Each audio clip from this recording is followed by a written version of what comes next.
네, 안녕하세요. 나무아카데미입니다. 이번 시간에는 중학교 2023학년도 3학년 1학기 국어 금성 1-1단원 노래의 아름다운 지문을 분석해보는 시간을 갖도록 하겠습니다. 출제 유형 베스트부터 보겠습니다. 교과서 이해마당의 본문 햇빛이 말을 걸다에 나온 시어, 식구의 의미를 묻는 문제 유형이 출제되었습니다. 또 교과서 이해마당 본문 햇빛이 말을 걸다에서 아름다움을 느낄 수 있는 요소를 표현과 내용의 측면에서 묻는 문제 유형이 출제되었습니다. 그리고 교과서 적용마당 본문 수박같이 뚜렷한 이마에 나온 시어, 식구의 의미를 묻는 문제 유형이 출제되었습니다. 그리고 마지막으로 교과서 적용마당 본문 수박같이 뚜렷한 이마의 표현 방법과 자기 삶에 대한 적용을 묻는 문제 유형이 출제되었습니다. 크게 두 작품이라고 볼 수 있겠습니다. 햇빛이 말을 걸다와 수박같이 뚜렷한 이마. 네, 그러면 차근차근 보도록 하겠습니다. 지문 분석 들어가겠습니다. 이해마당입니다. 이 작품은 봄날 따스하게 비치는 햇빛과 교감하는 기쁨을 담담하게 노래한 시입니다. 자, 시의 어떤 부분이 특히 아름답다고 느껴지는지 생각하며 읽으면 좋을 것 같고요. 시의 내용과 관련된 자신의 경험을 떠올리며 읽어봅시다. 제목, 햇빛이 말을 건다. 길을 걷는데 햇빛이 이마를 툭 건드린다. 자, 햇빛을 의인화했습니다. 그리고 햇빛이 이마와 닿는 느낌을 감각적으로 표현했습니다. 즉, 촉각적 심상입니다. 또한 이 다로 끝나는 문장 반복을 통해 운율을 형성했습니다. 자, 내용 확인 문제에서 이 시의 운율 형성 요소가 다를 반복한 것이다 라는 옳은 선택지가 출제되었습니다. 자, 툭 건드리면서 뭐라고 말하는지 볼까요? 봄이야 라고 말했습니다. 이것이 햇빛이 전달하고자 하는 말이죠. 결국 시적 화자는 따스한 봄의 햇빛을 통해 봄이 왔음을 느낀 거예요. 그리고 봄이야를 하나의 독립된 시행으로 배열하였습니다. 그래서 여운을 남겼죠. 자, 그 말을 하나 하려고 아까 다도 마찬가지지만 여고도 반복되고 있습니다. 여고가 반복되며 느껴지는 운율이 시의 아름다움을 느끼게 하는 요소 중에서도 뭐의 측면이다? 표현의 측면에 속한다는 적절한 선택지가 출제되었습니다. 아까 말씀드렸죠? 표현과 내용의 측면. 계속 읽어볼까요? 수백 광년을 달려온 빛 하나가 내 이마를 건드리며 떨어진 것이다. 태양빛이 지구까지 도달하려면 오랜 시간이 걸린다고 하네요. 수백 광년까지는 사실 아니지만. 자, 나무 한 잎을 피우려고, 잠든 꽃잎의 눈꺼풀 깨우려고 다 여고가 쓰였죠. 이게 무엇의 의도죠? 맞아요. 햇빛의 의도죠. 지상에 내려오는 햇빛들. 나에게 사명을 다하며 떨어진 햇빛을 보다가 이 사명이라고 하는 것, 사명이라는 표현이 상당히 좀 거룩하게 느껴지죠. 봄이 왔음을 알리는 것을 이게 햇빛의 사명인 것입니다. 자, 문득 나는 이 세상의 모든 햇빛이 이야기를 한다는 것을 깨달았다. 이게 햇빛이 내리쬐는 게 단순한 자연현상이 아니라 어떤 의도를 가진 행동으로 생각하는 거죠. 이것도 어떻게 보면 의인화로 볼 수 있겠네요. 계속 볼까요? 강물에게, 나뭇잎에게, 세상의 모든 플랑크톤들에게. 자, 이 대상들이 다 햇빛이 말을 거는 자연물인 거죠. 말을 걸며 내려온다는 것을 알았다. 자, 반짝이며 날아가는 물방울들, 초록으로 빨강으로 답하는 풀잎들, 꽃들. 자, 그러면 햇빛이 말을 거니까 또 이제 나머지 자연물들이 서로 통하고 있네요. 햇빛이 날아가는 건 아니고요. 꽃들과 풀잎들이 초록으로 빨강으로 답하고 있습니다. 눈부심으로 가득 차 서로 뭐하고 있었다? 통하고 있었다. 결국 이게 중요하네요. 햇빛이 자연물들과 교감하면서 소통하는 모습을 보여주고 있습니다. 다시 마지막 연으로 가봅시다. 봄이야 라고 말하며 떨어지는 햇빛에 자, 귀를 기울여 본다. 이제 시적 화자도 햇빛에 귀를 기울이네요. 이 시적 화자 역시 햇빛과 뭐하고자 하는 태도? 교감하고자 하는 태도이죠. 내용 확인 문제 중에서 이런 문제가 나왔습니다. 아름다운 자연과 대조되어 나는 자연과 하나가 될 수 없는 그런 화자의 상황을 강조하고 있다는 적절하지 않은 선택지가 출제되었습니다. 결국 햇빛과 자연물들이 교감하고 소통하는 것은 당연하고요. 거기에 누구까지도 화자까지도 햇빛과 교감하고자 하고 있다는 거 잘 알아둡시다. 그의 소리를 듣고 푸른 귀 하나가 땅 속에서 솟아오르고 있었다. 이 푸른 귀라는 표현, 이게 비유적인 표현인데 새싹이죠. 그리고 귀라고 한 걸 보면 햇빛의 소리를 듣는 기관인가라는 점을 좀 강조한 것 같습니다. 그리고 제일 마지막을 정리하면 이렇게 되네요. 햇빛과 자연물과 화자, 이 세 가지 모두가 교감하는 모습을 잘 보여주고 있습니다.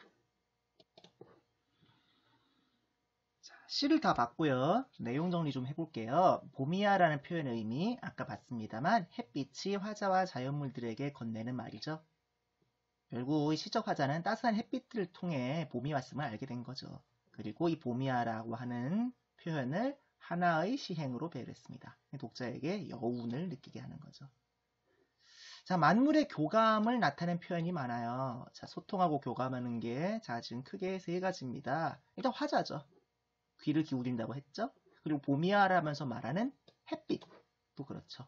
그리고 또 이 햇빛의 목소리를 들으려고 땅 속에서 솟아오르는 새싹의 푸른 귀도 교감하고 있습니다. 결국 화자와 자연물과 햇빛 모두가 교감하고 있다는 얘기죠. 작품 해제도 가볍게 읽어보도록 하겠습니다. 이 시는 햇빛이 따사롭게 쏟아지는 어느 봄날 그 봄볕을 맞으며 화자가 떠올린 정서를 섬세한 시어를 바탕으로 담아낸 작품이다. 이마에 봄볕이 와닿는 감각을 햇볕이 말을 거는 것에 빗대어서 표현하였다. 빗댔다는 거죠. 의인법입니다. 봄이야 라고 말을 건네는 것으로 햇빛을 의인화하고 있는 셈이다. 어떤 의도도 가지지 않고 떨어지는 햇빛이 사실 과학적으로는 그렇습니다만은 나무 한 잎을 피우기 위해서 잠든 꽃잎의 눈꺼풀을 깨우려고 나에게 내려왔다고 생각하는 게 어떻게 보면 시적 화자의 섬세한 상상력이죠. 자, 그리고 그래서 햇빛이 쏟아지는 이 봄날의 순간을 서정적으로 표현하고 있는 시예요.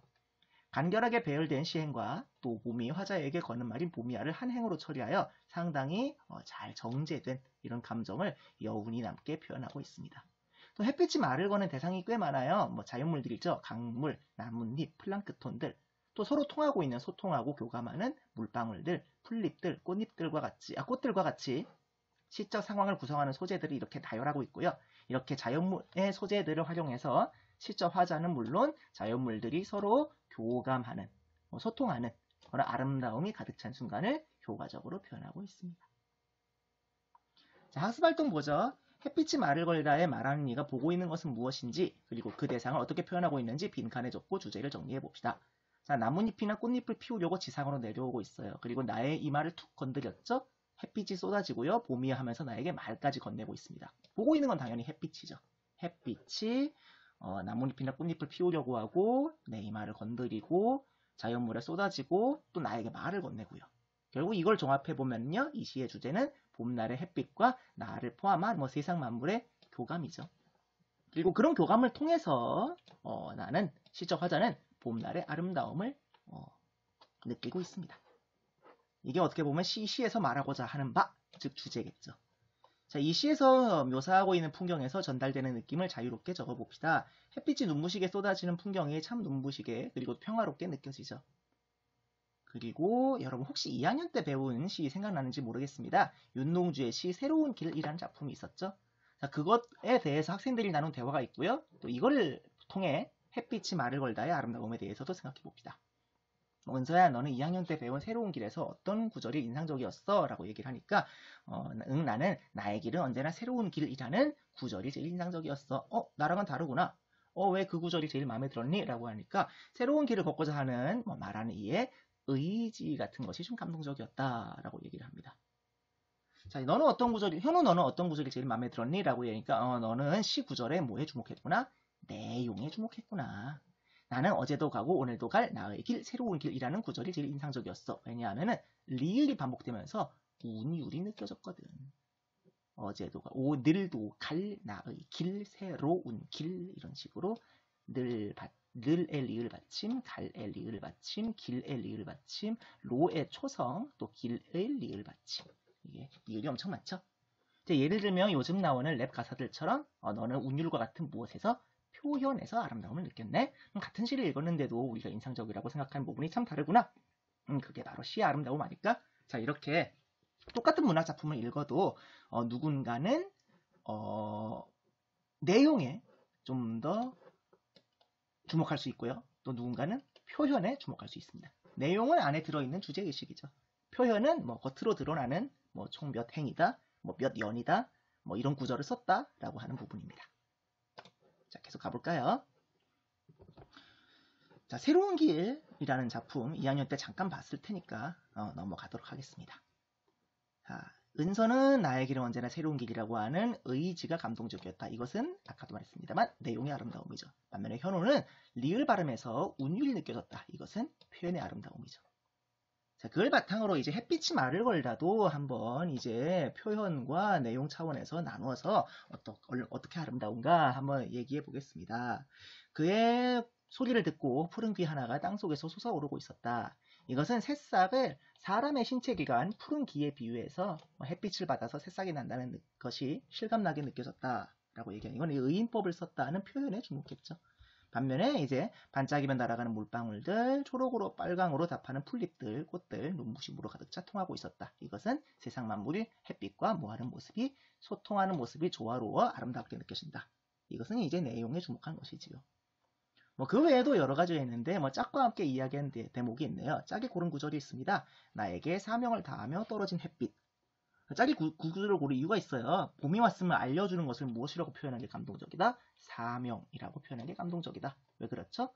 먼 길을 달려와서 봄이 왔으면 알리고 또 생명을 불어넣어주는 그 햇빛이 새삼 고맙게 느껴지기 때문이죠. 또 내 생각도 동의하는 것 같습니다. 사명이란 건 상당히 중요한 임무를 가리킬 때 쓰는 말이죠. 근데 짝의 말처럼 햇빛이 자연의 생명을 불어넣는 사명을 다한다는 표현이 나 역시 감동적이다. 이렇게 얘기하고 있네요. 자, 이렇게 해서 현대시 하나 봤고요. 그 다음에 우리 시조도 하나 봅시다. 네, 적용마당의 시조도 한번 볼까요? 자, 이 작품은 겉으로만 그럴듯한 말을 하는 사람을 풍자하여 노래한 시조입니다. 재미있다고 느껴지는 표현과 그 의미를 생각하면서 읽어볼게요. 수박같이 뚜렷한 이마. 자, 수박 겉모습이 번듯하게 생긴 사람이죠. 우리 수박은 보기에도 먹음직스럽고 참 색깔도 아주 선명하고 아주 맛있어 보이죠. 수박같이 뚜렷한. 뚜렷하다와는 조금 다른 의미인 것 같아요. 관련이 있을 수도 있겠습니다만 여기서는 둥글둥글하다 정도로 해석할까요? 수박같이 둥글둥글한 이마. 임이라고 하는 거는 여기서는 이제 사랑하는 대상, 마음이 있는 대상을 얘기하는 것 같은데요. 참외같이 단 말씀 마소.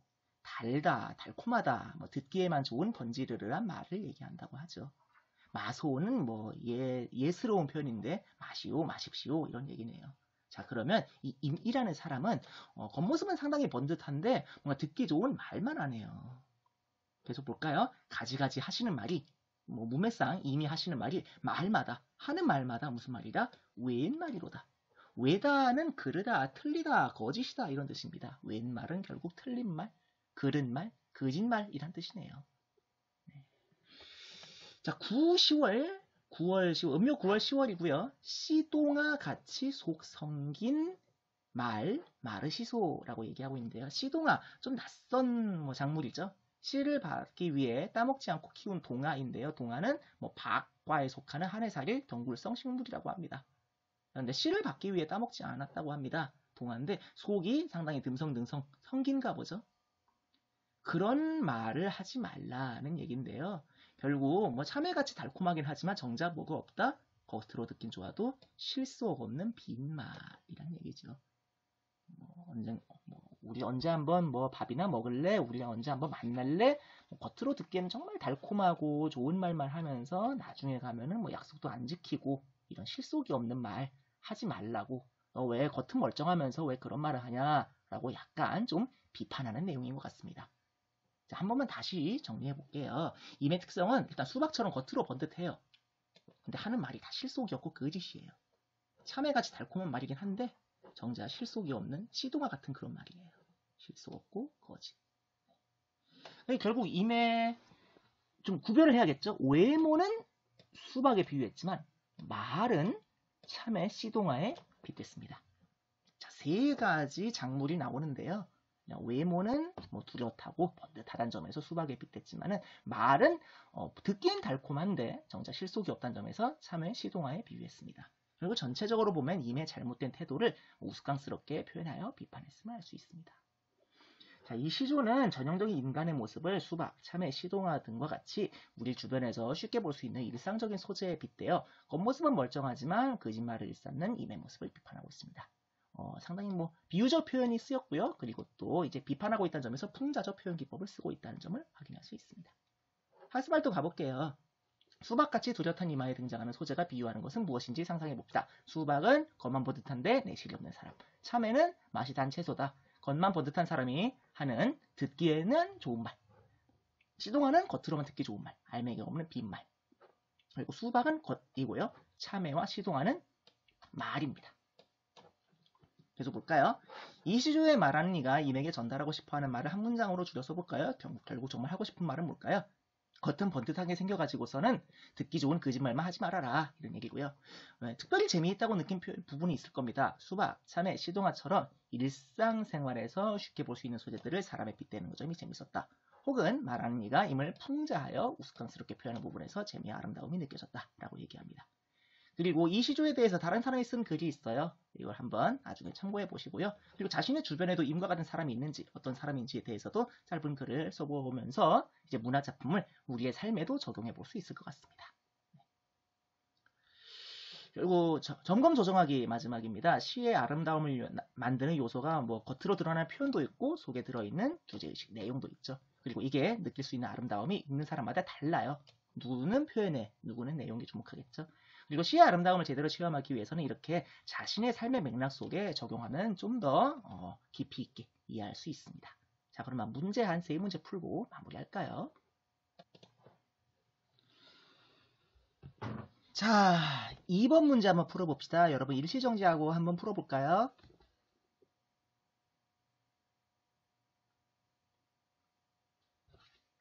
네, 풀었나요? 좋습니다. 윗글에 기역, 미음에 대한 설명으로 잘못된 것을 골라보자. 자, 기역 볼까요? 햇빛이 전달하고자 하는 말로 독립된 시행으로 배열하여 여운을 남긴다. 맞죠? 햇빛이 전하고자 하는 말이고 다른 시행과는 독립된 시행으로 배치되어 있습니다. 니은, 문득 나는 이 세상의 모든 햇빛이 이야기를 한다는 것을 알았다. 자, 이야기라고 하는 것은 사람이 할 수 있는 거니까 의인법이 쓰였죠. 근데 여기서는 은유적으로 표현하였다라고 되어 있네요. 그래서 은유법이 아니라 의인법이니까 답은 몇 번이다? 2번이네요. 그래도 우리 끝까지 볼까요? 자, 눈부심으로 가득 차 서로 통하고 있었다. 방금 위를 보니까 물방울, 뭐 콜잎들, 꽃들이 다 서로 통하고 있었다라고 이야기를 하네요. 햇빛과 여러 자연물들이 교감하고 있음을 의미한다. 맞습니다. 그리고 봄이야라고 말하면 떨어진 햇빛에 나도 귀를 기울여 보는 거죠. 자, 햇빛에 귀를 기울이는 시적 화자의 모습이에요. 결국 햇빛과 화자도 교감을 하고 있음을 알 수 있습니다. 그리고 푸른 기와나가 땅속에서 솟아오르고 있었다. 이것은 새싹이 난다는 얘기죠. 햇빛을 받아 땅에서 솟아오르는 새싹의 모습을 표현한다. 맞습니다. 자, 그 다음에 다른 문제도 풀어볼게요. 자, 이번에는 5번 문제 한번 풀어봅시다. 우리 시 내용을 알고 있으니까 이 문제만 보고도 충분히 풀 수 있겠죠? 일시정지하고 한번 풀어보도록 합시다.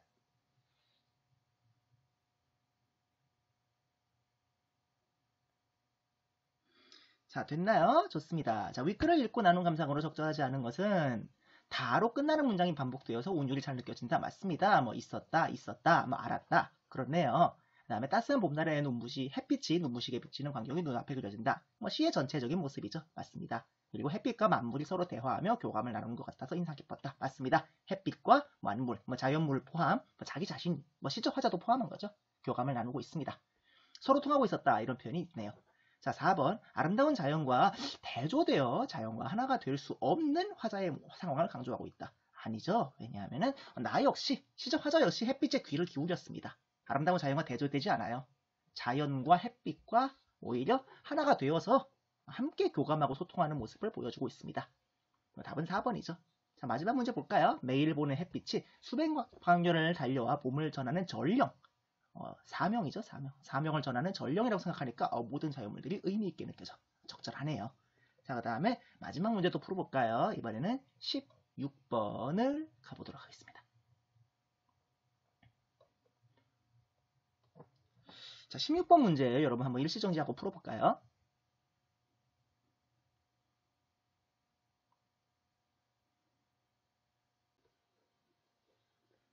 자, 여러분 다 풀었나요? 자, 한번 확인해 봅시다. 자, 다음 글을 읽고 물음에 답하시오. 수박같이 두렷한 이마, 참외같이 단 말씀 마소. 가지가지 하시는 말이 말마다 웬말이로다. 90월 시동아같이 속 성긴 말 마르시소. 라고 얘기를 했는데요. 기억에서 미음까지의 의미를 바르게 연결해 봅시다. 기억, 수박, 내실 있고 멋진 완벽한 사람. 겉으로 보기에는 멀쩡한데, 두렷한데, 둥글둥글하고 참 멋진데, 내실은 없죠. 완벽하지도 않고요. 틀렸고요. 뚜렷하다가 아니에요. 그게 분명하고 정확하다 이러면 이제 뚜렷하다가 아닌데 여기서는 둥글둥글하다는 의미라고 했죠. 그 다음에 참외가 듣기에만 좋은 말을 빗댄 거죠. 듣기에만 좋아요. 실속은 없어요. 웬말은 소리 높여 부르는 말이 아니라 틀린 말, 그릇된 말, 거짓말이라고 했었죠. 성기다라는 얘기는 속이 꽉 찬 게 아니라 듬성듬성하다는 의미라고 얘기했었습니다. 자, 이렇게 문제를 풀어봤고요. 자, 이 모든 자료는 나무 아카데미 홈페이지에서 이용하실 수 있습니다. 궁금한 내용은 댓글로 문의해 주시고요. 그리고 하단에 구독 버튼을 누르시면 더 다양한 정보를 빠르게 받아보실 수 있습니다. 네, 감사합니다. 네, 여러분 안녕하세요. 나무 아카데미입니다. 이번 시간에는 2023학년도 중학교 3학년 1학기 국어 금성 1-2단어 이야기의 아름다움. 자, 이야기라고 하면 여기선 소설이죠. 소설 봄이 온다의 지문을 분석하고 문제 풀어보는 시간 갖도록 하겠습니다. 자, 봄이 온다의 배경 묘사와 등장인물의 심리 사이 관계를 묻는 문제 유형이 출제되었고요. 또 봄이 온다의 등장인물의 가치관이나 성격을 묻는 문제 유형, 봄이 온다의 제목에 담긴 주제의식을 묻는 문제 유형, 그리고 봄이 온다의 서술에 담긴 의미를 묻는 문제 유형, 상당히 다양하게 소설에서 나올 수 있는 대부분의 문제는 나왔습니다. 자, 읽어볼게요.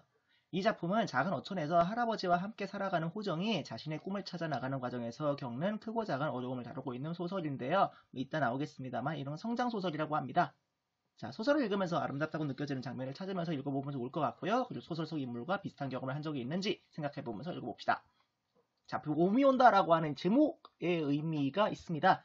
이 소설의 제목인 봄이 온다는 여러 가지 크고 작은 갈등과 고민에 시달리고 있는 주인공 호정이 소설 속 일련의 사건들을 경험하면서 점점 뭐하고 성장하고 자신의 꿈을 찾아 나갈 수 있다는 희망을 암시하는 것이다. 봄이라고 하면 여러분 이제 희망을 상징하죠. 그래서 소설의 봄은 결국 호정의 삶에 앞으로 펼쳐질 전망을 상징하는 것이다 라고 이야기하네요. 자, 발단부부터 보겠습니다. 20날 동안 배가 뜨지 못했다고 합니다. 날씨가 좋지 않죠. 칼날처럼 매서운 바람에 성난 바다는 울부짖고 육지로 달려들고요. 부둣가 개선주에 매어놓은 빈 배들이 제 몸을 가누지 못하고 거센 파도에 휘둘립니다. 비늘이 눌러붙어 있는 뱃전에는 덕장에 내건 생선처럼 고드름이 주렁주렁 매달립니다. 광폭한 겨울 바다는 온종일 거칠게 뒤치며 허연 물거품을 뱉어냈습니다. 지금 겨울날 항구의 풍경이 아주 험합니다. 날씨가 좋지 않아요. 자, 배를 띄우지 못한 뱃사람들은 쇳내나는 가래침을 뱉으며 부둣가 술집을 전전하다가 해가 떨어지면 빛바랜 점퍼에 목을 파묻고 동면하려는 짐승처럼 어슬렁어슬렁 집으로 돌아갔다. 할 일이 없어서 시간만 보내고 있습니다. 자, 배가 뜨지 못해서 상당히 을씨년스러워요. 마을이 지금 매우 분위기가 좋지 못합니다. 자, 그리고 이런 사건에 뭐가 되죠? 배경이 되는 어촌 마을이 지금 어떤 모습이다? 지금 어업이 활성화되어 있지 않아요. 퇴락한 느낌, 또 생계가 넉넉하지 않고 쓸쓸해 보이는 모습이죠. 이 항구에 고기 잡아서 먹고 사는 뱃사람이 몇이나 되겠느냐고 일기죽대던 정육점 주인. 이 정육점 주인은 고기 잡아서 먹고 사는 뱃사람이 그렇게 많지 않을 것이라고 여겨서 배가 뜨지는 않았어도 자신의 매출, 고기를 파는 매출에는 큰 타격이 없을 것이라고 좀 잘못 판단했죠. 자, 근데 냉동고에 쟁여놓은 고기를 도마 위에 얹어본 게 언제인지 까마득했다. 자, 냉동고에는 고기가 가득한데 그걸 이제 도마 위에 얹어서 이제 썰어서 팔아야 되는데 못 팔고 있다는 얘기죠. 장사가 잘 되지 않습니다. 배가 떠야 고기도 잡히고 그래야 육고기, 이 정육점 주인이 파는 고기죠. 육고기도 팔린다는 바닷가 마을의 이치를 뒤늦게 깨달은 정육점 주인은 노래방 주인을 부러워했습니다. 장사 안 되네 이렇게 느끼고 있고요. 정유전 2층 노래방은 바다가 얼어붙어 영영 배가 뜨지 않는다고 해도 끄떡없을 거라면서 지구가 내일 멸망한다고 해도 노래방 마이크를 붙잡고 있을 게 뻔한 교복 입은 것들을 미워했다. 이제 배가 뜨지 않아도 노래방은 잘 되는 모양이죠. 계속 읽어볼까요? 정유점 주인이 뒤통수를 노려보거나 말거나 아이들은 참고서를 산다거나 겨울 실내화를 산다는 핑계로 받아낸 돈을 노래방에 쏟아부었고 30분 덤으로 넣어준 시간까지 꽉 채워서 노래를 불렀습니다. 노래를 다 부르고 밖에 나서면 하늘은 낮게 가라앉아 있고 바닷물은 또 검푸르게 변해 있죠. 자, 시간의 흐름을 나타낼 수 있습니다. 학생들이 왜 이렇게 노래방을 좋아할까요? 이유가 바로 뒤에 나옵니다. 아이들은 집으로 돌아가는 걸 험한 바다를 마주한 뱃사람처럼 두려워했다. 왜 두려워하죠? 배를 타지 못한 뱃사람의 자식들은 소주병을 끼고 앉아있는 아버지의 시뻘건 눈을 보는 게 지겨워서 밖으로만 나돌았다. 이제 배가 못 뜨고 어업이 활성화되어 있지 않으니까 아버지가 뭐 괜히 신경질을 내고 그러나 봐요. 그러니까 이제 그걸 마주하기 싫으니까 이제 학생들이 다 어디로 가는 거죠? 노래방으로 가는 거죠. 자, 그 중에는 평생 배를 탄 적이 없으면서도 사실 어업과는 상관이 없는데도 괜히 얼굴을 찌푸리고 앉아서 성적표는 언제 오는 거냐고 신경질을 부리는 아버지가 짜증나서 합류한 아이들도 있었다. 그리고 아이들은 버스를 타고 바다도 아버지도 보이지 않는 음대로 나가서 이렇게 노래방을 부르는 거죠. 다행스럽게 호정이는 성가시게 굴 아버지가 집에 없었다. 글쎄 이게 다행인지 뭔지 모르겠는데 아버지가 안 계신다고 합니다. 자, 그래도 호정이는 다리를 질질 끌며 읍내를 돌아다니는 아이들을 따라다니다가 해가 떨어져서야 바닷가 언덕바지에 있는 집의 불빛을 마주했습니다. 뭐 아버지가 없었는데도 애들하고 같이 따라다니다가 결국 집에 간 모양입니다. 30년 동안 날선 바람에 오갈든 납작한 집. 오글쪼글해진 모양이란 뜻이에요. 애는 부둣가에서 납작 엎드려 일하는 정노인이 있다. 아침에 뭐라도 사 먹으면서 공부하라고 꼬깃꼬깃 접은 3,000원을 호정이 손에 쥐어준 정노인은 군데군데에 누렇게 탄 전기장판에 앉아 찢어진 고무장갑에 본드를 발라서 덧대고 있었다. 상당히 좀 호정이에겐 다정한데요. 지금 가정 형편은 좀 가난합니다. 고무장갑처럼 정노인의 추억도 버려지지 않고 기워지고 덧대어졌다. 정노인은 아마도 할아버지 같죠? 계속 읽어볼까요? 자, 발단에서 작품의 배경이 나왔습니다. 그리고 또 호정이의 상황이 나왔어요. 보니까 이제 가정 형편이 그리 좋지는 않은 것 같습니다. 자, 전개 부분 볼게요. 이제 할아버지의 어떤 추억입니다. 오래전엔 말이다 나도 큰 배를 탔었다. 코앞에만 나가는 거북이 등껍데기만한 작은 배하고는 차원이 달랐다. 내가 타던 배는 길 잘 들어 먼 바다까지 쌩쌩 잘 나갔다. 배만 잘 나간 게 아니라 이 할아비도 잘 나갔다. 날마다 만선이었다. 만선. 물고기를 많이 잡아서 가득 실었다는 얘기죠. 어느 해는 오징어로 어느 해는 대게로 뱃머리가 기울 만큼 어창을 채워서 돌아왔다. 고기가 많은 자리를 훤히 알아서 그 자리에 배를 딱딱 갖다 대니까 손주들이 나를 붙잡으려고 드자비를 하기도 했더랬다. 할아버지가 손주는 아니었습니다. 그렇지만 손주들에게 인기가 많은 선원이었나 봐요. 어디 손주뿐이었겠느냐. 포구 뒤에 있는 술집 사람들이 내 옆에 앉으려고 신랑이 한 게 한두 번이 아니야. 과거에 상당히 잘 나갔다. 이런 추억 얘기를 하고 계시네요. 호정이는 저녁 밥상에서 길게 풀어놓는 할아버지 얘기의 끝을 알고 있다. 평소에 자주 들은 모양이죠. 배에서 내려 녹슨 닷처럼 포구에 묶인 할아버지 인생의 끝. 누엣결처럼 사라지고 마는 허망한 인생의 끄트머리를 호정이 단단히 붙잡고 있었다. 자, 할아버지 인생이 뭐 허망하다면 허망한데 그 끝을 호정이 붙잡고 있었다. 이게 이제 부양해야 하는 손녀 호정 때문에, 호정 덕분에 어떻게 보면 정노인이 삶을 지속하게 하는 뭘 느끼고 있다? 원동력을 느끼고 있다. 이렇게 해석할 수 있을 것 같습니다. 할아버지는 알바해도 돼? 알바? 그걸 한다고? 외래어에 익숙하지 않네요. 아니, 아르바이트. 아르바이트? 무슨 아르바이트?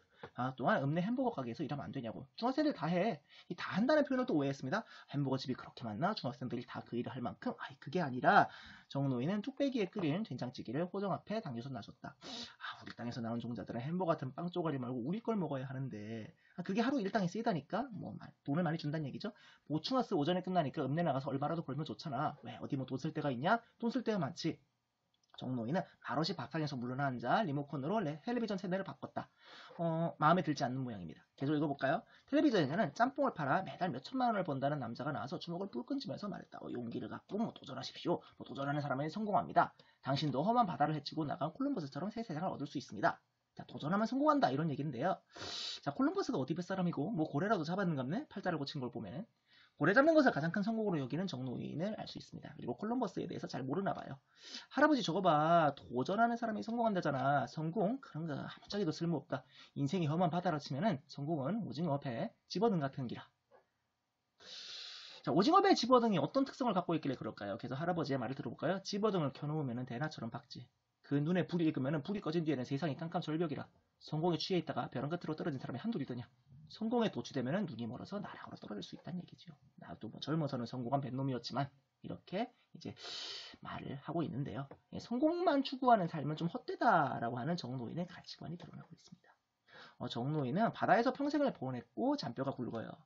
이제 배를 잘 이끌고 뭐 고기가 많은 것을 잘 아는데 근데 너무 세속적인 질서를 추구하고 뭐 성공, 뭐 도전 이런 것만 추구한다기보다는 경험으로 얻은 것들을 더 가치 있게 생각하고 그런 순리대로 사는 삶을 사는 사람으로 보이죠. 자, 계속 얘기해 볼까요? 아르바이트 하면 경험도 되고 좋잖아. 돈 모아서 대학 갈 때 쓸게. 자, 할아버지를 설득하고 있습니다. 호정이는 할아버지의 끝없는 이야기가 이어지기 전에 또 얼른 말을 잡으며 끼어들었다.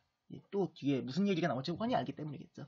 정로인은 텔레비전에 눈을 막은 채 노소리 나섰다. 하라비는 대학 졸업 장학도가 없어도 대박사 바다박사였어 라고 얘기를 하는데 대학이 중요한 게 아니다라는 얘기죠. 경험이 더 중요하다 이런 얘기인데요. 대학 졸업장 없으면 사람 대접 못 받는데 뭐 일반적인 사람 생각입니다. 아무튼 방학 때만 한다고 너같이 어린 것들 일 부려먹는 놈들이 돈은 대대로 주겠냐? 괜히 고생만 하는 거지. 자, 정노인은 부둣가에서 오징어 얼리 얼음을 나르고 도루묵 넣은 괴짝을 옮기면서도 세상을 훤히 꿰뚫어 보고 있었다. 세상을 훤히 꿰뚫어 봤다. 무슨 말일까요? 이 말이 맞았어요. 돈은 제대로 안 줄 것이다 라고 하는 얘기인데요. 1월 말이 되어서야 자리가 난 햄버거 가게는 다리가 퉁퉁 붓도록 일을 시켰지만 한 달을 일해도 서울 애들이 흔히 입는 파카 하나 살 돈을 주지 않았다. 급료가 낮다는 얘기죠. 히말라야 오를 때나 입어야 제값을 한다는 파카. 좀 비쌉니다. 석 달을 일해야 겨우 사는데 그때가 되면 또 여름이 코앞이다. 때를 놓친다는 얘기죠. 그리고 내년 겨울이면 히말라야가 아니라 평균 기온이 영하 63도라는 화성이나 그보다 좀 더 추운 평균 기온 영하 100도라는 목성에 가야 제값을 할 더 비싼 파카가 나올 것이다. 우리나라 기후에 맞지 않게 너무 성능이 좋고 너무 비싼 파카가 나와서 그때 되면 도저히 살 수 없을 것이다. 이런 얘기인 것 같네요. 그래서 기분이 정말 나쁘다는 수연이 햄버거 가게에서 10년을 일한 경력자였다. 수연이는 손님이 없는 틈에 튀긴 감자를 슬쩍 짚으면서 물었다. 수연이는 이제 호정과 함께 일하는 경력자인 것 같습니다. 알바비로 뭐 할 거야? 안 정했는데요. 저금도 좀 하고요. 근데 저금은 무슨 일이라고 하면서 좀 충동적인 소비를 권하는 좀 철없는 모습이네요. 하긴 나 때는 중딩 때는 돈 쓸 일이 없었다. 라고 얘기를 하면서 너네는 화장을 너무 진하게 하더라 이런 식으로 탓하면서도 그러면서 정작 그 여고생, 즉 수현이는 주머니에서 화장품을 꺼내더니 또 휴대전화에 얼굴을 비춰보면서 화장을 고치네요. 수현이 역시 결국 철없는 학생이죠. 자, 정작 이제 호정이는 뭘 할지 선뜻 정하지 못했어요. 돈 벌면 뭐 할까라고 하는데 하고 싶은 게 없는 게 아니고요. 하고 싶은 게 너무 많아서요. 제대로 고르지 못하는 모습이죠. 이게 결국 햄버거가 살을 찌우는 게 아니라 욕망을 키운다는 거를 좀 깨달은 거죠. 자, 욕망과 가속 페달을 밟은 것처럼 질주해서 20개의 햄버거를 먹을 때쯤에는 제품에 지쳐서 아무것도 원하지 않게 돼버렸다. 그리고 아무것도 원하지 않게 되었다. 무슨 뜻일까요? 하고 싶은 것들이 너무 많아지니까 결정이 힘들어져가지고 아무것도 하고 싶지 않아지는 거죠. 어떻게 보면 좀 모순적인 상황이죠.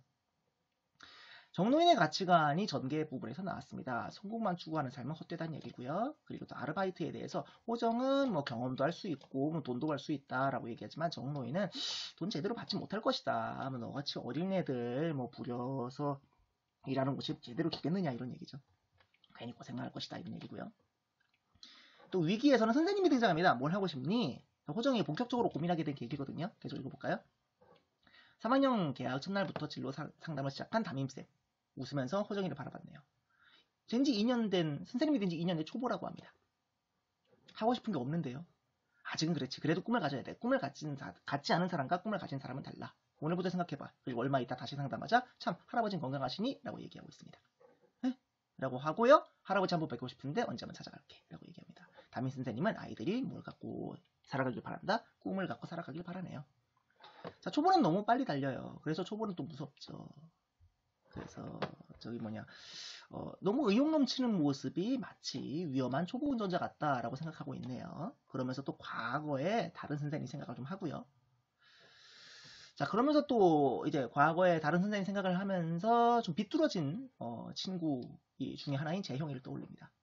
또 그 재형이에 대해서 할아버지는 이렇게 얘기하네요. 밀 물 때, 썰 물 때, 뱃머리 곱게 하려고 뱃꼬리에 다른 걸 몽기돌이라고 한 하나. 몽기돌 하나가 아니고 여러 개가 있다. 사람도 마찬가지다. 곱고 바르게 자라려면 한 사람 갖고는 어린 반푼어치도 없지. 아들이 바로 되려면 세상이 바로 돼야 된다. 아이들의 성장에 아이들이 둘러싼 세계가 모두 영향을 미친다는 얘기고요.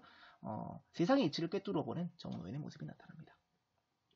정노인은 재형이가 가출했다가 또 잡혀와서 맞는 소리를 들으면서 중얼거렸습니다.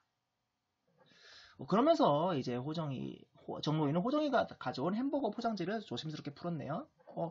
정노인이 햄버거를 다 먹네요. 이게 알고 보니까 이제 햄버거 가게 점장이 주는 위로금이에요. 왜 그런가 하면은 가게 주인의 조카인 점장은 3년째 놀고 있다 친구의 동생의 또 친구에게 호정이 자리를 내줬다고 합니다. 아이고 호정이가 부당하게 해고당했네요. 호정이가 마주한 현실의 부조리함을 얘기하는 거죠. 느닷없이 해고된 호정이는 결국 더블 불고기 버거가 된 봉지를 들고 할아버지 목도리로 사서 돌아왔습니다. 호정이도 할아버지를 많이 생각하네요. 정노인은 햄버거를 먹다 말고 또 김치를 꺼내왔습니다. 입에 잘 맞지는 않는가 보죠. 자, 호정이는 그 와중에 이제 과제로 써야 하는 종이를 앞에 두고 끙끙거립니다. 이 과제가 뭔가 하면은 나의 꿈은 청사진을 써봐라 하는 얘기인데, 지금 아르바이트로 번 돈을 어떻게 쓸지도 헷갈리는데, 10년 뒤, 20년 뒤 자신을 쓰라고? 그건 호정이에겐 너무 엄청나게 느껴지는 거죠. 그래서 이제 할아버지에게 물어봐요. 내가 뭐 하면 좋겠어? 뭐가 꼭 돼야 하가? 이 할아버지는 아까도 얘기했지만 꼭 도전, 성공 이런 거를 그렇게 좋게 보지 않아요. 꼭 꿈을 가져야 하는 것은 아니다라는 태도를 보여요. 학교에서 물어봐서 그렇다라고 얘기하니까 뭐 배를 띄워봐도 진로를 정해도 허탕치고 올 때가 다반사다라고 얘기하고 있습니다. 모든 걸 이제 좀 배에 항해에 비유하네요. 배도 진로를 정해도 생각대로 되지 않듯이 꿈이 있다고 사람도 꿈이 있다고 그대로 되는 것이 아니다 이런 얘기를 하고 있고요. 그러면서 또 할아버지의 꿈을 좀 얘기하고 있습니다.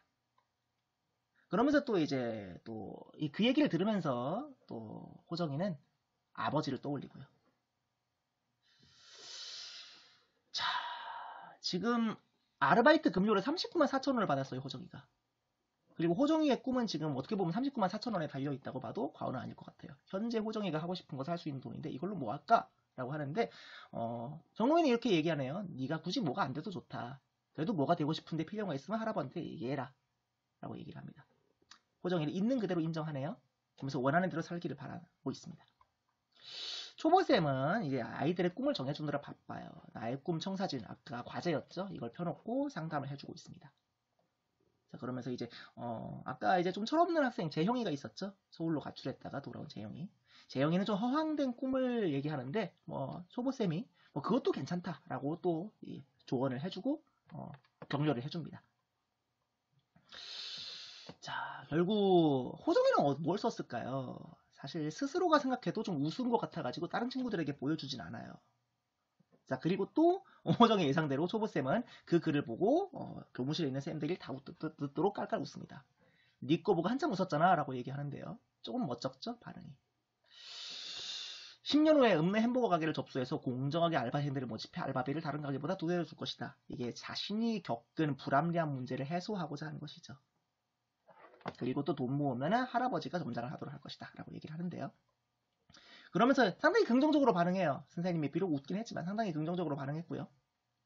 야무진 미래를 취미만으로 칭찬했고 호정 햄버거라고 하는 상표를 내봐라 라고 얘기를 하고요. 그러면서 실질적인 또 조언을 해줘요. 부산에 유명한 요리고등학교도 있다라고 얘기합니다. 그래서 그 말을 들으니까 정말 요리사가 되어도 좋을 것 같다는 생각이 들어요. 상당히 긍정적으로 생각하죠. 결국 또 교실로 들어오면서 요리사가 되기로 마음을 먹었습니다. 미래에 대해서 어떻게 보면 상담을 통해서 결심을 하게 된 거죠. 아르바이트를 통한 분노, 그리고 또 억울함, 그래서 선생님에게 표현하는 과정에서 자신의 꿈을 발견하게 된 거죠. 친구가 물어봅니다. 재영이가 물어보네요. 나 요리사가 될 거다라고 답을 합니다. 자, 근데 이게 워낙 친해서 그런지 의자를 발로 툭툭 차네요. 웬만한 일로 서로 노여워하지 않은 아주 허물없는 사이긴 합니다. 근데 요리사 되려면 자격증을 따야 된다. 요리고등학교 갈 거다라고 얘기하는데 말해놓고 좀 움찔해요. 방금 말하는데 너무 이제 갑자기 상세하게 말하는 거는 스스로도 좀 자신이 없었던 모양이죠. 잘 알지도 못하는 요리고등학교에 대해 가겠다고 한 자신의 행동이 경솔하고 성급하게 느껴졌기 때문이죠.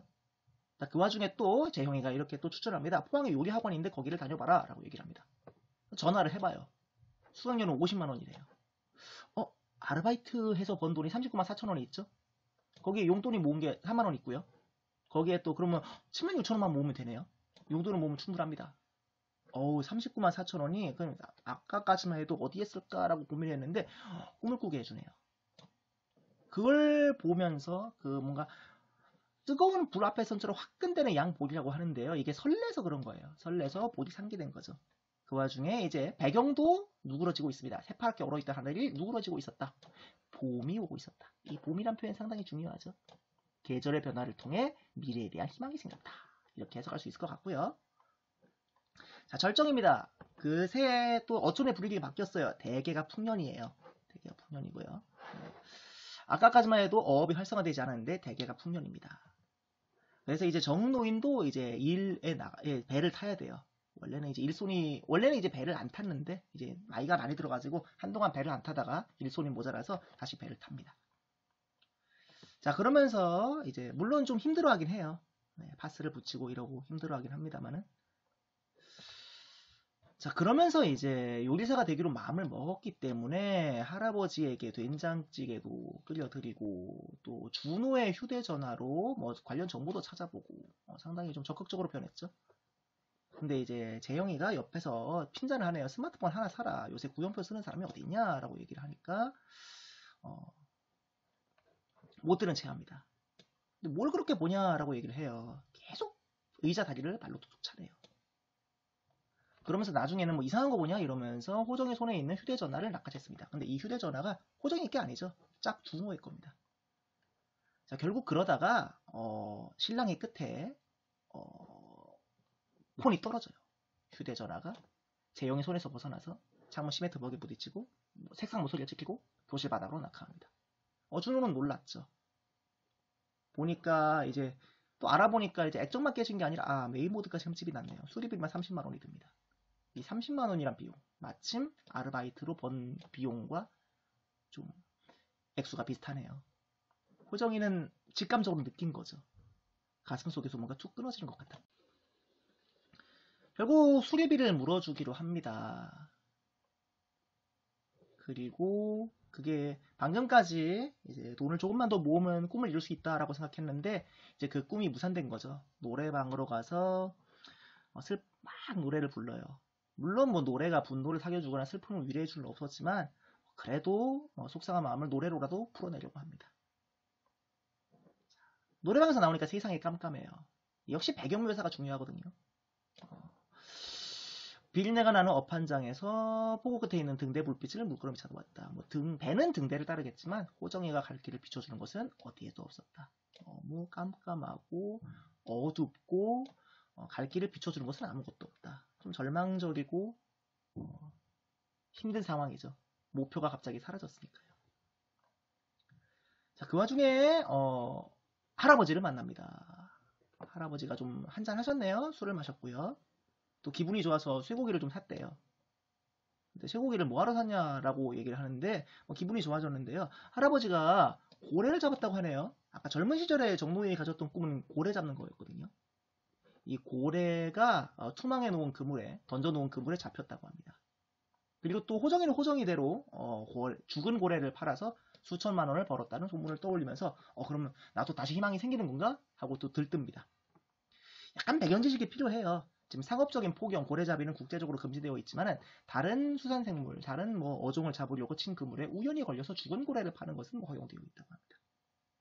그 고래를 팔았어라고 얘기하는데 같이 매된 사람들이 그래요. 걸린 거 냅두면 죽으니까 기다렸다 팔면 된다. 근데 이제 할아버지가 참 인간적이고 생명의 소중함을 아는 사람이죠. 살아서 눈을 끔뻑거리는데 죽기까지 기다릴 수는 없다. 그물을 칼로 끊어서 풀어줬다라고 얘기하네요. 물론 호정이는 이해가 되지 않습니다. 고래 잡는 게 불법이다. 죽기를 기다릴 수는 없다라고 얘기를 하네요. 결국 고래가 또 고맙다고 인사하면서 갔다고 하네요. 물론 이제 호정이 입장에서는 맥이 탁 풀리죠. 그때만 해도 옛날엔 고래를 잡을 수 있었는데 그래서 이제 구두가게, 아까 우리 생각했습니다만 할아버지의 꿈은 구두가게를 하는 거였는데요. 이제 젊었을 때 얘기고 젊을 때는 꿈을 가져야 되지만 늙어서는 꿈을 내려놓아야 행복하다. 역시 이제 경험을 소중히 하고요. 이제 순리대로 사는 게 중요하다라고 하는 인생관을 밝히고 있고요. 그러니까 고래는 어떻게 됐단 얘기야? 고래는 바다에 있지. 얼른 가서 고기 구워서 저녁 먹자라고 얘기하네요. 호정이는 다시 눈물이 나옵니다. 이제 고래를 팔면 좀 넉넉해질 줄 알았는데 말이죠. 또 배경묘사가 나옵니다. 어두운 하늘에는 먹구름이 구르게 내어자 별 하나 보이지 않았다 라고 얘기하니까 또 호정이를 부르네요. 또 손녀딸꿈이 요리사라는 거 선생님한테 들었나 봅니다. 그러면서 할아버지가 다 뒷바라지 하겠다 라고 얘기를 하네요. 그러면서 또 눈이 온다고 하네요. 봄눈, 춘설은 길조다, 좋은 이길을 조집이다 라고 얘기합니다. 호정이가 봄에 무슨 눈은 눈 이렇게 뭐 핀자를 주긴 합니다만은 그 와중에 또 하늘에서 히읗스름한 게 떨어지는 것 같았대요. 그러면서 확인하죠. 정말 눈이 오나? 라고 얘기합니다. 아까의 절망적인 마음에서 벗어나서 봄늘을 기대하죠. 앞으로 어떻게 될까요? 명확하게 알 수는 없습니다. 그렇지만 할아버지의 사랑과 또 초보쌤의 의욕적인 지도 그리고 또 친구들의 우정으로 호정이가 행복하게 살 것 같죠. 자, 이런 내용이었습니다. 자, 작품 학습활동을 좀 확인해 봅시다. 호정이는 여러분과 같은 중3이고요. 가족 중에는 할아버지가 소중하고요.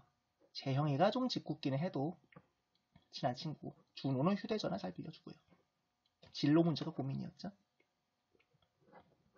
정노인의 말을 통해서 이 정노인이 어떤 사람인지 인생관이나 가치관을 알 수 있을 것 같습니다. 대학 졸업장 같은 거 없어도 경험을 통한 박사였다. 뭐가 꼭 돼야 할 필요는 없다.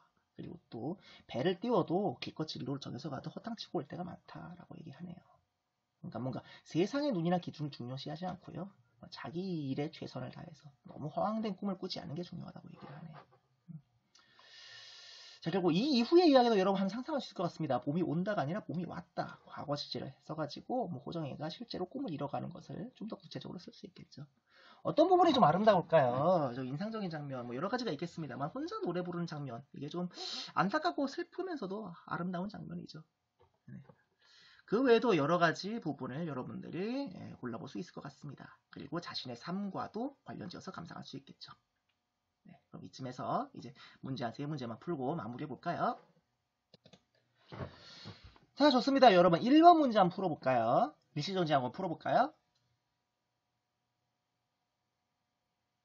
네, 여러분. 네, 내용을 다 한번 훑었으니까 등장인물에 대한 이해로 알맞은 것을 골라봅시다. 자, 호정이의 부모는 호정이의 꿈을 위해 일하느라 멀리 떨어져 살고 있다. 호정이의 부모님이 호정이의 꿈을 위해 일하느라 이런 얘기는 나오지 않았습니다. 넘어가고요. 정로이는 호정이를 있는 그대로 인정해주고자 하며 원하는 대로 살기를 바란다. 이게 맞죠? 굳이 네가 뭐가 안 돼도 좋다. 그래도 하고 싶은 게 있으면 할아버지한테 얘기해라. 뒷바라지 하겠다. 이런 얘기를 했었습니다. 정로이는 더 이상 배를 타지 않아도 된다는 것에 안도감을 느낀다? 아니에요. 일손이 부족하면 또 배를 여전히 타고 있죠. 또 호정이는 자신을 뒷바라지 해주겠다면서 고래를 놓아준 할아버지의 무책임한 행동에 화를 내고 있다. 화를 내진 않았습니다. 섭섭해하긴 했지만요. 다민쌤은 아이들이 꿈을 갖고 살아가기를 바라면서 호정이가 꿈을 갖지 않아도 된다고 주장하는 정로이를 설득하고자 노력한다. 다민쌤님이 할아버지를 설득한 적은 없습니다. 그 다음에 2번 문제도 풀어보도록 할게요. 네, 일시정지하고 풀어봅시다. 네, 볼까요? 등장인물에 대한 설명. 재형, 즉흥적인 성격으로 현재 담임 선생님과의 마찰로 인해 학교생활 소홀히 하고 있다. 즉흥적인 성격은 맞습니다만 담임 선생님과 마찰 갈등이 있지는 않고요. 자, 호정. 주인공으로 어렸을 때 부모를 잃고 방황하고 있지만 할아버지 생각하는 마음은 지극하다. 방황하지는 않습니다. 어떻게든 반듯하게 살아가고 있어요. 정로인. 비록 가난한 형편이지만 호정이를 위해 뒷바라지 해주고 싶어하는 책임감을 보여주고 있다. 맞습니다. 담임쌤. 운전면허를 딴 지 얼마 되지 않았다. 진짜 운전면허가 초보 운전이라 그 뜻이 아니고요. 초보 선생님이라는 얘기를 초보 운전자의 비유한 표현입니다. 정노인, 젊어서는 고래 잡는 꿈을 통해 구두가게 하고 싶었지만 마음대로 인생이 풀리지 않자 방황하면서 인생을 허비한 것을 후회하고 있다. 예전의 삶을 후회하고 있지는 않아요. 이제 추억으로 회상하고 있을 뿐이죠. 자, 그 다음에 9번 문제도 풀어볼까요?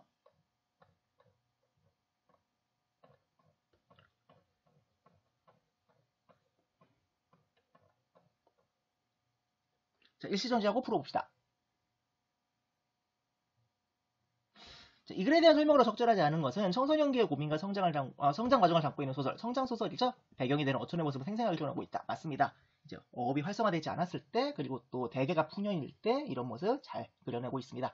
인물의 운명이 명확히 제시되지 않은 열린 결말이지만 긍정적인 미래를 암시한다. 맞습니다. 명확하진 않았지만 앞으로 잘 될 것 같죠? 담임 선생님은 호정이가 진로를 고민하고 결정하도록 이끌어주는 역할 맞습니다. 나의 꿈 청사진 이런 과제를 내면서 호정이의 꿈을 지도해주죠. 호정이와 담임 선생님, 정로인으로 대표되는 세대 간의 갈등이 소설을 이끌어 나간다. 호정이, 담임쌤, 정로인 이렇게 세대 순으로 나열은 돼 있습니다만은 세대 갈등 이런 것은 이 소설에서 나오지 않았습니다. 네. 자, 이렇게 마무리가 되었고요. 이 모든 자료는 나무 아카데미 홈페이지에서 이용하실 수 있습니다. 궁금한 내용은 댓글로 문의해주세요. 그리고 하단의 구독 버튼을 누르시면 더 다양한 정보를 빠르게 받아보실 수 있습니다. 네, 감사합니다. 네, 안녕하세요.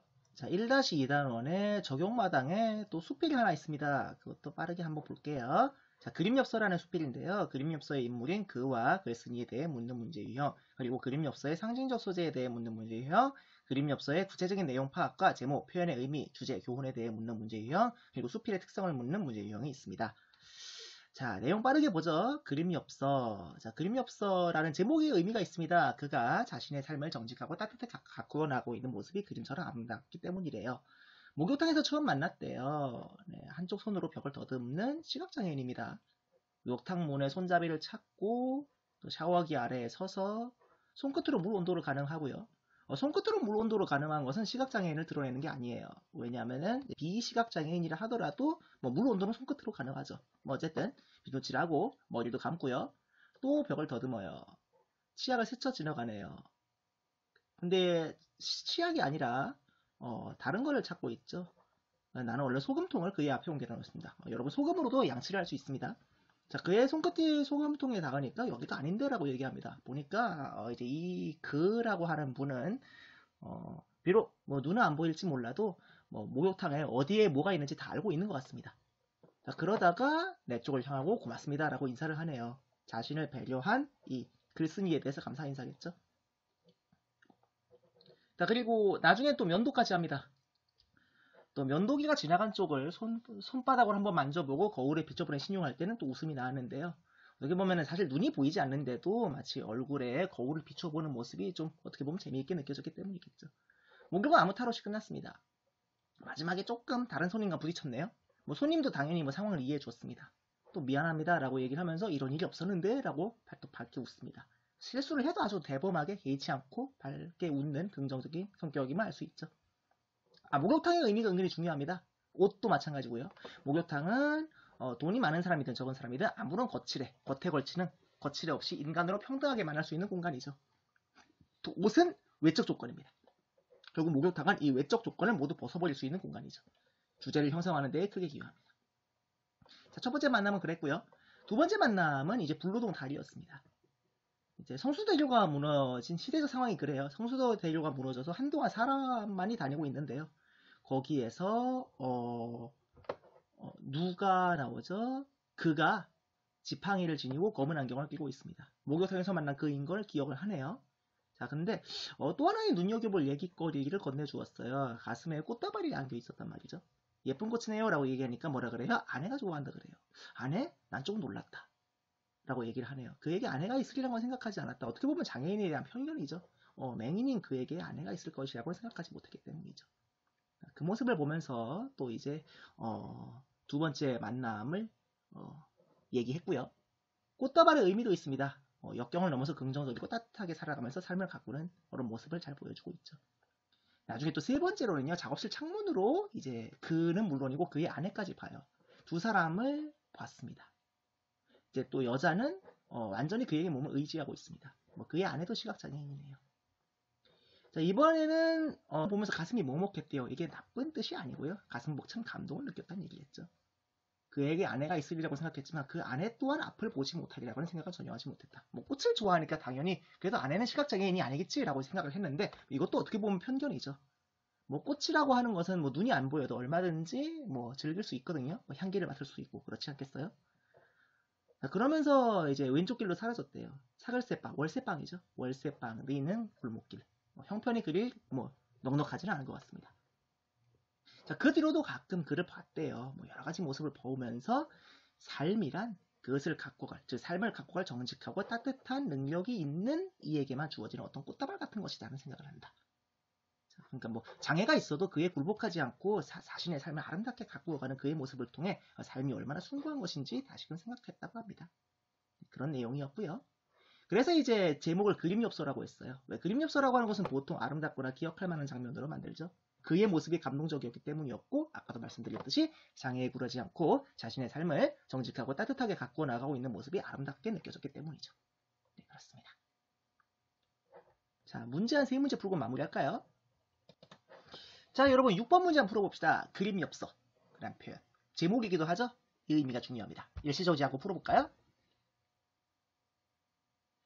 자, 봅시다. 첫 번째, 차이를 차별로 연결지지 않는 모습. 이것은 굳이 말하자면은 일반인들이, 비장애인들이 가져야 할 태도인데 그림엽서하고는 무관한 것 같습니다. 그림엽서는 아까도 말했지만 아름다운 거죠. 이것도 아름답다면 아름다운 모습입니다만 여기서 또 한 장의 그림엽서를 보았다는 얘기는 이제 다른 사람들, 비장애인의 모습이 아니라 이 부부의 모습이 그만큼 아름다웠다는 얘기예요. 삶을 정직하고 아름답게 가꾸어 나가는 모습. 답은 2번이겠죠. 소외된 이웃을 도우며 살아가는 모습. 글쎄요, 이 부부가 다른 이웃을 도왔다는 내용은 나와 있지 않습니다. 불굴의 의지로 고난과 역경을 극복한다. 장애를 극복한 거는 맞습니다만은 이게 엄청 불굴의 의지를 불태우고 좀 힘을 내고 아주 아득바득 살아가는 이런 느낌은 아니에요. 그저 주어진 대로 정직하고 아름답게 가꾸어 나가는 모습이죠. 꾸준한 노력으로 남다른 성취를 이룬다. 뭐 특별한 성취는 아니지 않습니다. 그냥 주어진 삶을 감사하게 여기면서 아름답게 가꾸어 나가고 살아가는 모습이죠. 그래서 답은 2번입니다. 자, 그 다음에 15번도 한번 여러분 풀어보도록 합시다. 15번 문제 한번 볼까요? 일시정지하고 풀어봅시다. 자, 숲이란 편 맞습니다. 그 다음에 시인은 글 속에서 시인이 앞을 못 보는 장인을 만난 것으로 가상으로 설정했다라고 얘기했는데 가상이 아니에요. 숲이는 실제 이야기입니다. 답은 2번이죠. 세 가지 이야기 병렬적으로 제시한 거 맞아요. 목욕탕에서 만났고 불로동 다리에서 만났고 작업실 창문으로 보았었죠. 장애인이 아니라 진정으로 삶을 살아가는 정직하고 따뜻한 능력이 있는 사람이 이건 맞고요. 그리고 독자들도 그를 통해서 그가 삶을 소중히 살아가는 모습을 통해서 문학의 아름다움을 느꼈을 것이다. 이것도 맞습니다. 16번 풀고 마무리할까요? 윗글과 같은 글, 수필이죠? 자, 일시정지하고 풀어봅시다. 첫 번째, 전문적인 내용을 다룬다. 아닙니다. 수필은 일상생활에서 느낀 다양한 가벼운 내용에서 진중한 내용까지 모든 내용을 다룰 수 있어요. 답은 1번이고요. 나머지 맞습니다. 정해진 형식이 없다 보니까 글쓴이의 개성이 잘 드러나고 교훈과 성찰의 성격이 강하고 정해진 형식이 없죠. 일상생활에서 실제로 느낀 생각, 느낌을 자유롭게 쓸 수 있는 글입니다. 네, 이렇게 마무리가 됐고요. 이 모든 자료는 나무 아카데미 홈페이지에서 이용하실 수 있습니다. 궁금한 내용은 댓글로 문의해 주시고요. 그리고 하단의 구독 버튼을 누르시면 더 다양한 정보를 빠르게 받아볼 수 있습니다. 네, 감사합니다.